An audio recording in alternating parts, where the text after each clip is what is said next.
اعوذ باللہ من الشیطان الرجیم بسم اللہ الرحمن الرحیم۔ سب ویڈیو دیکھنے اور سننے والوں کو السلام علیکم۔ ہمارے چینل کے پیارے ویورز، آج ہم تلاوت کریں گے سورہ یونس کی آیت نمبر 26 اور 27، یعنی کہ آیت نمبر 26 اینڈ 27 انشاءاللہ تلاوت کریں گے ترجمہ کے ساتھ اور تفسیر کے ساتھ۔ تو چلیں شروع کرتے ہیں آج کا سبق، لیکن شروع کرنے سے پہلے چینل کو سبسکرائب کریں، بیل نوٹیفیکیشن کو آن کریں تاکہ اگلی ویڈیو آپ کو آسانی سے ملتی رہے، اور ہو سکے تو شیئر بھی کریں تاکہ زیادہ سے زیادہ لوگ دیکھیں، آپ کو بھی ثواب ملے اور مجھے بھی۔ تو چلیں اب شروع کرتے ہیں آج کا سبق۔ اعوذ باللہ من الشیطان الرجیم بسم اللہ الرحمن الرحیم۔ للذین، جنہوں نے، احسنوا، بھلائی کی یا نیکی کی، للذین، جنہوں نے، ہم ادھر میننگ لیں گے، ویسے اس کے میننگ جو بھی آ سکتا ہے، جس بھی ہے اس کے میننگ، لیکن ادھر اس کے میننگ جنہوں نے نیکیاں کی، احسن الحسنہ، جنہوں نے نیکی کی تو ان کو نیکی، بھلائی ملے گی، یعنی اس کے بدلے میں ان کو بھلائی ہی ملے گی، وزیادہ، اور اس سے بھی زیادہ، یعنی جو نیکی کی ہے اس کے بدلے میں جو نیکی ملے گی وہ تو ملے گی، اس سے زیادہ بھی اللہ دے سکتا ہے۔ تفسیر میں مزید پڑھیں گے انشاءاللہ۔ وَلَا يَرْحَقُ، اور نہیں چڑھے گی، وجوہہم، چہروں پر ان کے، وجوہ چہروں، ہم ان کے، قطرن، قطرن کے میننگ سیاہی، قطرن ولا ذلہ، نہیں چڑھے گی چہروں پر ان کے سیاہی، اور نہ ہی، وا کے میننگ اور لا کے میننگ نہ ہی، ذلہ یعنی رسوائی، ذلہ کے میننگ رسوائی۔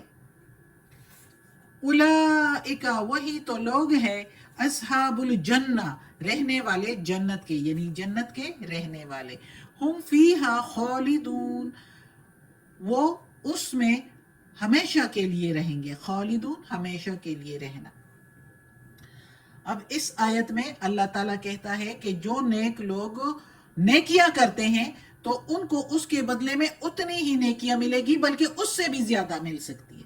یہ اللہ کی مرضی ہے کہ جتنا کسی کو زیادہ اس کے بدلے میں نیکیاں دے، ثواب دے۔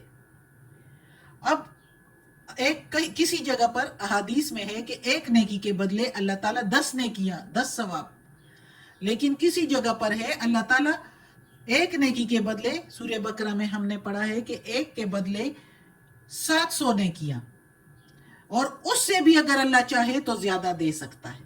یہ اللہ کی مرضی ہے، اللہ دلوں کا حال جانتا ہے کہ کون کس نیت سے کر رہا ہے، کتنے خلوص سے کر رہا ہے، تو اللہ تعالیٰ اس کے مطابق اس کی نیکیاں دے گا، یعنی جتنی نیکی کرے گا تو نیکیاں اس کے بدلے میں، اور اس سے زیادہ احادیث صحیحہ میں بیان ہوا ہے کہ زیادہ کا مطلب ہے اللہ کا دیدار۔ بہت سے احادیث میں ہے کہ اس کی یہ جو زیادہ کا مطلب ہے، تو اس کے میننگ ہے احادیث میں کہ اس کی تفسیر میں کہ اللہ کا دیدار مبارک اس سے لی گئی ہے تفسیر میں، یعنی اس میں جس طرح کہ حضرت صہیب رضی اللہ تعالیٰ عنہ فرماتے ہیں کہ رسول پاک محمد صلی اللہ علیہ وآلہ وسلم نے جب یہ آیت پڑھی اور فرمایا کہ جب جنتی جنت میں اور دوزخی دوزخ میں داخل ہو جائیں گے، یعنی ہو چکیں گے، تو ایک پکارنے والا پکارے گا، اے اہل جنت، تمہارے لیے ایک وعدہ خدا کا باقی ہے جو اب پورا کرنا چاہتا ہے اللہ تعالیٰ۔ تو جنتی کہیں گے کہ وہ کیا ہے؟ کیا اللہ تعالیٰ نے اپنا فضل ہم پر نہیں کیا، نیکیاں دے کے ہمارے پرلے میں زیادہ ڈال کے؟ تو اپنا وعدہ تو پورا کر دیا ہے، اس نے ہمارے چہروں کو سفید اور نورانی نہیں بنایا کیا؟ اس نے ہم کو دوزخ سے بچا کر جنت جیسے مقام میں نہیں پہنچایا؟ یہ سب کچھ تو ہو چکا، آگے کون سی چیز باقی رہی؟ اس پر پردہ ہٹایا جائے گا اور جنتی حق تعالیٰ اللہ تعالیٰ کی طرف نظر کریں گے، بس خدا کی قسم کوئی نعمت جو اس کو عطا ہوئی ہے، یعنی جنت والوں کو، دولت دیدار سے زیادہ محبوب نہ ہوگی، نہ اس سے بڑھ کر کوئی چیز ان کی آنکھوں کو ٹھنڈک پہنچائے گی۔ تو یہ بھی حدیث ہے. تو حدیث میں یہی ہے کہ زیادہ کا مطلب اللہ تعالیٰ کا دیدار. اور پھر اللہ تعالیٰ کہتا ہے کہ ان کے چہروں پر کوئی جو ہے وہ سیاہی نہیں ہوگی، نہ ہی کوئی رسوائی ہوگی. جیسے کہ کوئی چور یا کوئی برائی کرنے والا پکڑا جاتا ہے تو اس کے چہرے پر جو سیاہی چھائی جاتی ہے، یا جو وہ اپنے پکڑے جانے پر سزا اس کو ملتی ہے، اور پکڑ جانے پر وہ پھر مایوس ہو جاتا ہے، اور جو سیاہی اس کے چہرے پر چھا جاتی ہے، جو رسوائی اس کے چہرے پر چھا جاتی ہے، تو اس طرح کی رسوائی. اور پھر وہی لوگ اللہ تعالیٰ کہتے ہیں کہ ان کے چہرے پر کوئی رسوائی، کوئی سیاہی نہیں چڑھے گی، جو جنت والے ہوں گے. اور وہی لوگ جنت کے رہنے والے ہوں گے، اور وہ اس جنت میں ہمیشہ کے لیے رہیں گے. تو اب اگلی آیت پڑھتے ہیں. والذین، اور وہ جو کسبو، یا جنہوں نے کمائی، کسبو کمائی، کسبو السیئات کمائی برائیاں، یا جنہوں نے کی برائیاں. جزاء سیئات، سزا ہے ان کے لیے اتنی ہی برائی، اتنی ہی سزا. بمثلہا، ساتھ جس طرح کے انہوں نے برائی کی. وترہقہم، اور چڑھے گی ان کے ذلہ، رسوائی، یعنی ان کے منہوں پر چڑھے گی رسوائی. ما لہم، نہیں ان کے لیے، ما لہم من اللہ من عاصم، اور نہیں ہے ان کے لیے اللہ سے کوئی بھی بچانے والا. عاصم، بچانے والا. کأنما اغشیت، جیسے کہ بے شک لپیٹ لیا ہو، وجوہہم، چہروں کو ان کے، قطعا ٹکڑوں نے، قطعا من اللیل مظلمہ، ٹکڑوں نے رات، اندھیری رات کے، یعنی اندھیری رات کے ٹکڑوں میں سے ان کے چہروں نے لپیٹ لیا ہو.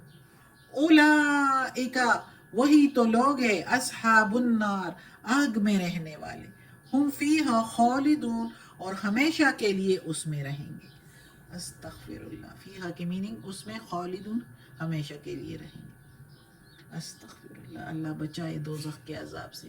اب اس آیت میں اللہ تعالیٰ بتا رہا ہے کہ جو کوئی برائی کرتے ہیں تو ان کو اتنی ہی برائی ملے گی، اس سے زیادہ نہیں، جتنا کہ اللہ تعالیٰ نے بتایا ہوا ہے اپنے پیغمبر محمد صلی اللہ علیہ وآلہ وسلم کے ذریعے، پیغامات جو بھیجے ہیں، اور ڈرانے کے لیے کہ یہ کچھ نہ کرو، اس کے بدلے میں اگر یہ برائی کرو گے تو اتنی سزا ملے گی. جیسے کہ اگر کوئی نماز نہیں پڑھے گا تو روایت میں ہے، احادیث میں ہے کہ ایک نماز کے بدلے 70 غوطے جہنم میں دیے جائیں گے. یعنی 70 بار مریں گے، پھر زندہ ہوں گے، پھر گرائے جائیں گے دوزخ میں. پھر اور کسی جگہ پر ہے کہ ایک نماز سے دوسرے نماز کے درمیان میں جتنا وقفہ ہے اتنی ہی دیر ان کو جو ہے دوزخ میں جلایا جائے گا، اگر ایک نماز بھی قضا کی جائے تو یہ ایک سزا جو اللہ تعالیٰ نے بتائی ہوئی ہے کہ ایک برائی کے بدلے میں جتنی سزا تو اتنی ہی دی جائے گی، اس سے زیادہ نہیں دی جائے گی. اللہ تعالیٰ اتنا کریم ہے کہ اور مہربان ہے کہ بھلائی اگر کرو تو جتنا اللہ نے کہا ہے تو اس سے زیادہ کی توقع ہے، امید ہے، اللہ تعالیٰ دینے والا ہے. لیکن برائی جتنی کرو تو اتنی ہی سزا، جتنا کہ اللہ تعالیٰ نے بتایا ہوا ہے کہ اس کی یہ سزا ہے. اور اسی طرح ان کے چہروں پر ذلت و رسوائی ہوگی، جیسے کہ پکڑے جانے پر ابھی میں نے کہا ہے کہ ہو جاتی ہے. اور اللہ تعالیٰ کہتا ہے کہ کوئی اللہ سے بچانے والا ادھر نہیں ہوگا. یہ نہ سوچے کوئی کہ ادھر کوئی بچائے گا. یہ جو کہتے ہیں ہمارے یہ بت اور یہ ہمارے جو پیر و مرید ہے، اور کوئی جو ہے اپنے پیغمبروں کو بنا کے خدا، کسی نے خدا کے بیٹے جیسے عیسیٰ علیہ السلام کو، اور کسی نے تو ان کے مذہب میں بھی فرقے ہیں، کسی نے تو ان کو خدا ہی بنایا ہوا ہے، نعوذ باللہ. اور کوئی جو ہے فرشتوں کو اللہ کی اولاد بناتے ہیں. تو وہ جو ہے ان کو بھی، وہ جو کہتے ہیں کہ یہ ہمیں ادھر بچائیں گے، یا بتوں کو مختلف بتوں کو جو ہے مختلف اللہ تعالیٰ کے جو خصوصیات ہیں وہ ان میں انہوں نے تقسیم کیے ہوئے ہیں کہ یہ بت جو ہے یہ بارش والا ہے، یہ خوشی والا ہے، یہ برائی سے بچانے والا ہے، یہ پتہ نہیں، یہ مختلف بتوں کو مختلف چیزوں کے لیے انہوں نے بنائے ہوئے ہیں کافروں نے. تو یہ وہ جو ہے یہ جو کہتے ہیں کہ یہ ہمیں ادھر بچائیں گے، پہلے تو یہ ہے کہ وہ دوسرے جہان پر عقیدہ ہی نہیں رکھتے، لیکن جو کہتے ہیں کہ ہوگا تو یہ بت ہمیں بچائیں گے، یہ خدا ہمارے بچائیں گے، تو ادھر کوئی بچانے والا نہیں ہوگا. اللہ تعالیٰ کہتا ہے کوئی بچانے والا نہیں ہوگا. اور اللہ تعالیٰ کہتا ہے کہ سیاہی نے ان کے چہروں کو ایسے لپیٹا ہوگا جیسے کہ رات کا اندھیرا ہوتا ہے، رات کے اندھیرے کے ٹکڑوں نے ان کے چہروں کو لپیٹا ہو، ایسی سیاہی ہوگی ان کے چہروں پر. اتنے تاریک ہوں گے، اتنے سیاہ ہوں گے ان کے چہرے، جیسے کہ رات کے اندھیرے میں کچھ نہیں نظر آتا، بس اندھیرا ہی اندھیرا نظر آتا ہے. ایسے لگتا ہے کہ ہماری نظر ہی نہیں ہے، بس اندھیرا ہے، بلیک کپڑا ہے آگے سے کچھ. تو ایسے ان کے چہروں پر سیاہی کے ٹکڑے ہوں گے رات کے اندھیروں کے، رات کی تاریکی کے. اور وہی لوگ پھر دوزخ میں ڈالے جائیں گے اور وہ ہمیشہ کے لیے دوزخ میں رہیں گے. اللہ بچائے دوزخ کے عذاب سے. صدق اللہ العظیم. آج کا سبق ختم ہوتا ہے. اللہ ہمیں توفیق دے اس قرآن مجید کا ترجمہ مکمل کرنے کی اور اس پر عمل کرنے کی توفیق دے. یا اللہ، یا پروردگار، یا رب العالمین، یا مالک یوم الدین، یا علی کل شیء قدیر. یا اللہ، یہ تیرے کلام قرآن مجید کی تلاوت کی ہے ترجمہ و تفسیر کے ساتھ. یا اللہ، اس کے زیر زبر پیش میں، تلفظ میں، ترجمہ تفسیر میں کوئی غلطی ہوئی ہو تو معاف کر دینا، تو معاف کرنے والا مہربان ہے. اور یا اللہ، یا پروردگار، یا رب العالمین، ہمیں اپنے نیک و صالح لوگوں میں شامل کر دے اور ہمیں عافیت والے معاملات دے. ہماری بیماریاں، تکالیف، پریشانیاں اور برائیاں ہم سے دور کر دے. آمین ثم آمین.